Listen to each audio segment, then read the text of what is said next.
Hi everyone, this is my review of the AOOSTAR GEM12.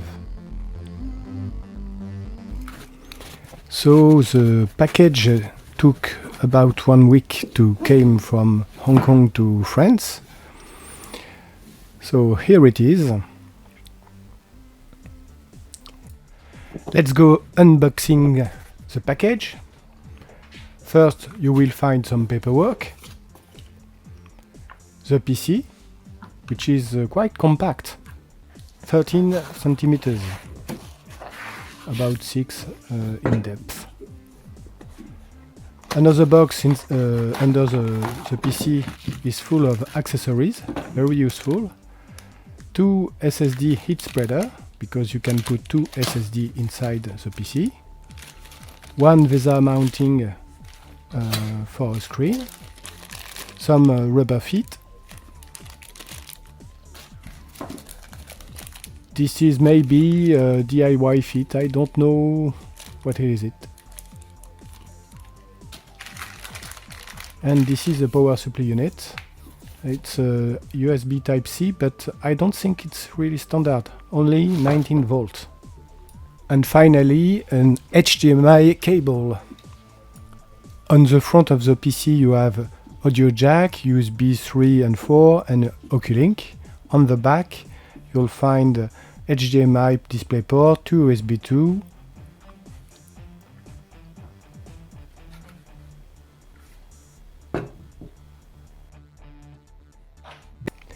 as the PC was barebone, I must add RAM and storage. So I must first open the PC. There's 4 screws, it's quite easy, but take care when you open the lid, because you have 2 cables, especially for the antenna, the Wi-Fi antenna. So here is a DDR5 laptop RAM to install. It's 5600 mega transfer by second.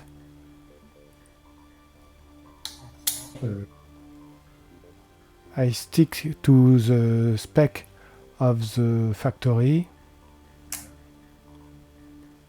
and here is the SSD.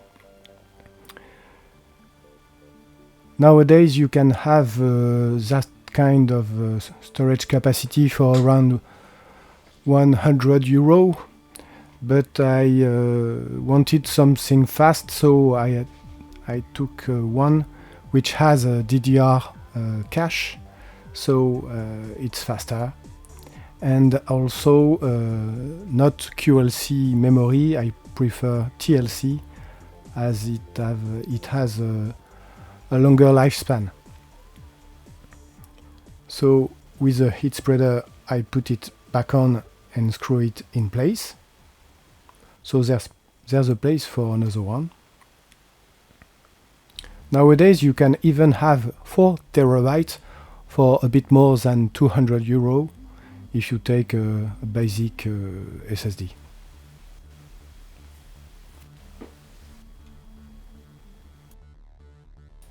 Here's some basic connection to get to the first boot with no OS. On the first boot it will count its memory, so you must wait a little bit. It was quite long actually, and I was a bit impatient.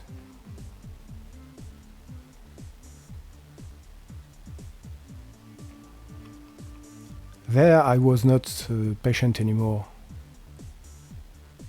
Ah, ça y est. Here we are.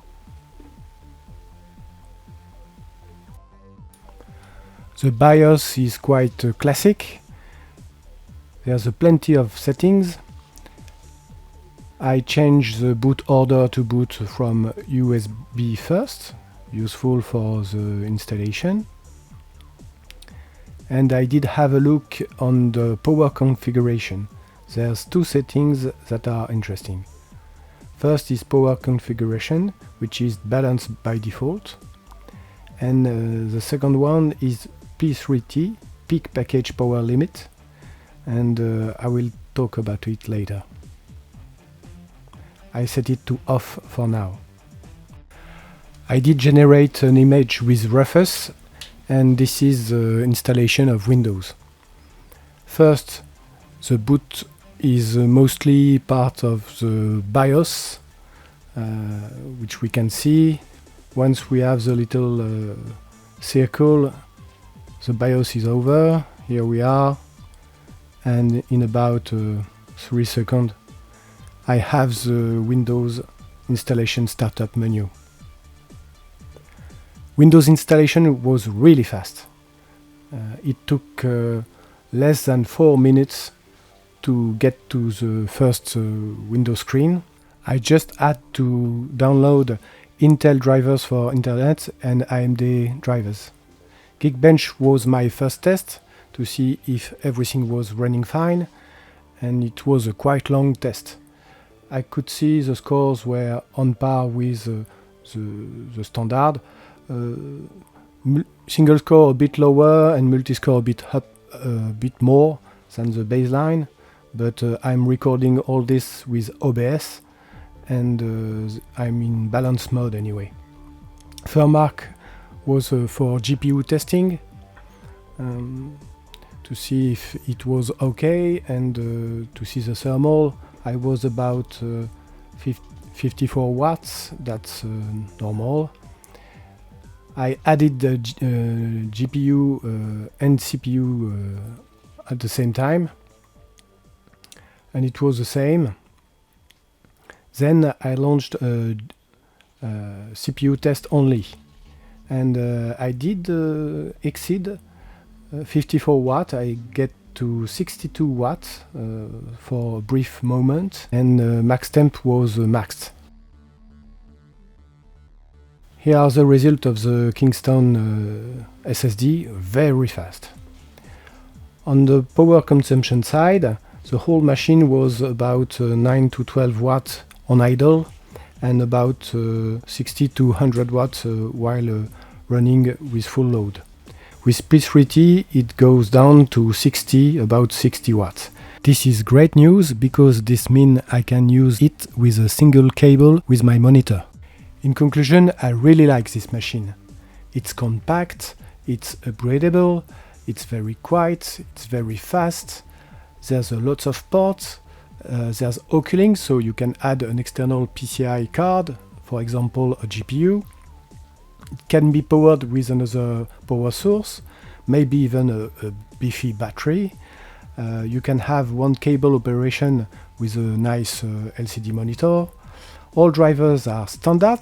I just had to add Intel driver for Ethernet and also AMD drivers.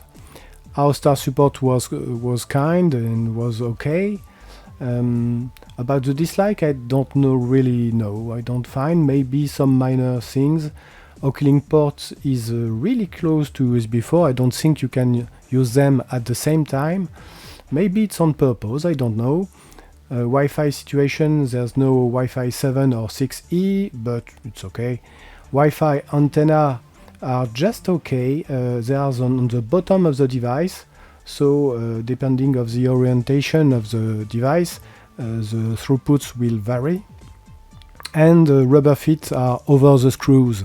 Well, it's not something really bothering, as I just did stick them on the side of the screw, so I'm not bothered if I have to open the PC again. I think the mini PC market will grow and grow, because if you don't have to run your machine away from a plug on mobility, you don't really need a laptop. A mini PC is quite cheaper, it's upgradable, really, and it's very powerful and quiet. To have a desktop that is more powerful than this one, you must go over 12600 CPU from Intel, and most of the time you won't need that. About the graphics situation, the internal GPU is okay, it's quite powerful actually, but you can add another one with O-cooling port.